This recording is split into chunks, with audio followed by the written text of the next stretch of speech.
From the moment we're born, we're kind of thrusted into the world in a really uncomfortable and often traumatic way. Um, we're born in a very defenseless state, and we rely 100% on the world around you to support you, right? Your parents or whoever raised you to make sure that you make it. Now, in life, as you gain more proficiency, as you gain more strength, you're simultaneously kind of like pushed forward to learn more, to master more, and to kind of like achieve new things, right? Overcome new obstacles all the time. And really that pattern continues, from the time that you're born through your youth and, where you go to school and you learn a bunch of things and you figure out all these social constructs, into your 20s when you complete higher education, if you did, and when you enter your career, and even later, and you get into some point where you end up doing something that we commonly say we settle down.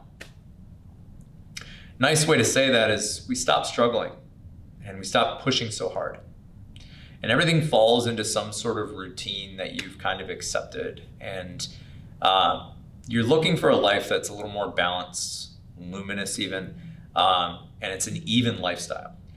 Now, subconsciously, what happens there is, whether we know it or not, we are kind of carving ourselves into a place in life that leaves very little room for growth and development. And we kind of just accept that that's the norm.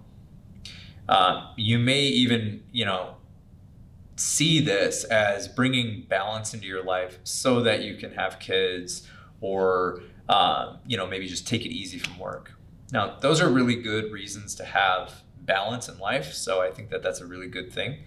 Those are like valuable reasons, right? But I think that creating a lifestyle that is void of risk and doesn't change often, and because of that, it doesn't allow you to grow very much. That's not balanced at all. According to Sankhya philosophy, there's the three states of change that we go through. There's tamas, there's rajas, and then there's sattvic. The idea of a balanced or even life, you would think, would be that sattvic form of life, but it's not. If we are avoiding risk altogether all the time, that's a tamastic state of life. That's a state of mind that's leaning toward tamas, rather than that balanced and luminous state. Eventually, that state of mind or that lifestyle leads to a lot of complacency, and it prevents any sort of transformation and all sorts of creativity. That type of stagnation is not inevitable. It's not something that just happens, or it doesn't have to happen, but it's horribly common. We have to fight that to the best of our ability by constantly breaking out of the norm and getting out of your comfort zone, in order to prevent that level of complacency. Think about it this way. If you avoid uncomfortable surroundings, then you're going to be vulnerable whenever things don't go exactly according to your plan. If you avoid giving or, receiving uncomfortable feedback and just don't want to have that ugly conversation, you're stunting your growth. And maybe you're stunting the growth of those around you, and they're part of your environment, right? So you are preventing yourself or them from being the best version of themselves, or the person that they're capable of being, at least in the near term. Avoiding uncomfortable beliefs will shield you from the truth.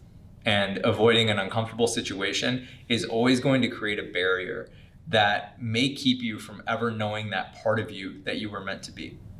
The bottom line is, if you avoid uncomfortable situations and difficult conversations, those difficulties will just fester.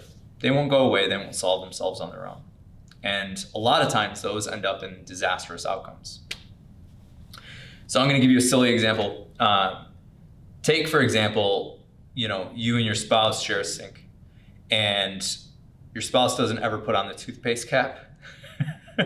Little pet peeve of mine. They never put on the toothpaste cap. And this bothers you, but it's kind of a silly little thing. You want to be a good spouse, right? You don't want to throw a fight over every little thing that happens. So you just kind of avoid the topic altogether. that's their way of doing things. And if it truly bothers you, you should say something. You should address the issue. You shouldn't continue to bottle it up and hide the issue. The more frequent and the more common that you steer into those kinds of uncomfortable situations and giving someone feedback, the easier it becomes over time, and the more trust you build with that person over time.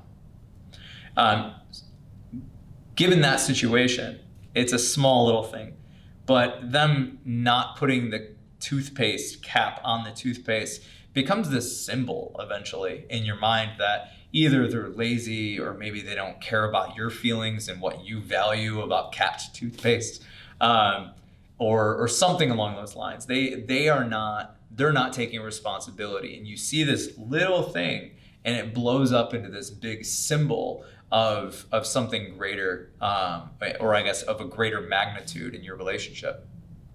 So the point of this is that it's important to kind of steer into that uncomfortable situation so that you address those things. Number one, it fixes the problem.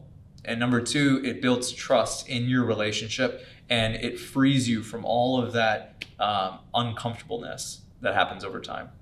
Because those problems don't just magically disappear. The decision to let go of this comfortable place and embrace the unknown is met with a lot of rewards. All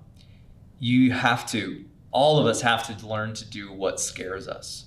And over time, we learn to love that. It becomes fun.